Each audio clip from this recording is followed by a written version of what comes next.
ఆదోని మండలం ధనాపురం సర్పంచ్ని కుల వివక్షతో అవమానించిన కేసుపై జైభీం ఎంఆర్పీఎస్ ఆంధ్రప్రదేశ్ రాష్ట్ర వ్యవస్థాపక అధ్యక్షులు చిక్కం జానయ్య మాదిగ తీవ్రంగా ఖండించారు. దళిత గిరిజన సంఘాల జేఏసీ తీర్మానాలను పట్టించుకోకపోకుండా కొంతమంది మందకృష్ణ మాదిగలు బాధితుడి క్షమాపణ లేకుండా ముందుగా క్షమాపణ చెప్పినందుకు విమర్శించారు.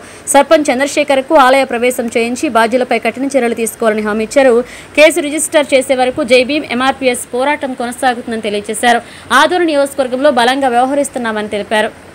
లేకుండా జేఏసీకి ఎటువంటి ఇన్ఫర్మేషన్ ఇవ్వకుండా ఏదో క్షమాపణ చెప్పారు అని చప్పట్లు కొట్టారు. అయ్యా, ఏదైతే ఆ కార్యక్రమంలో ఆయన పాల్గొని నిరసన తెలిపారో ఆ కార్యక్రమంలో గౌరవనీయులు పూజ్యులు మాన్యశ్రీ మందకృష్ణ మాదిగన్న గారిని ఏదో మాట్లాడారని చెప్పేసి అన్నారు. అయ్యా, మందకృష్ణ మాదిగన్న గారు కూడా అంటే మాకు చాలా ఇష్టం. ఆయన్ని మేము గౌరవిస్తాం. ఆయన మా జాతి ముద్దుబిడ్డని మేము ఈ సభాముఖంగా తెలుపుకుంటున్నాం.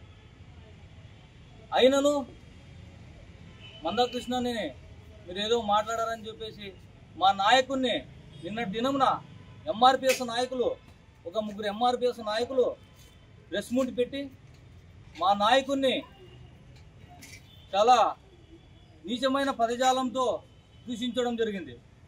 ఇది మీకు ఎంతవరకు సమంజసమని మేము అడుగుతున్నాం. కావున జైభీం ఎంఆర్పీఎస్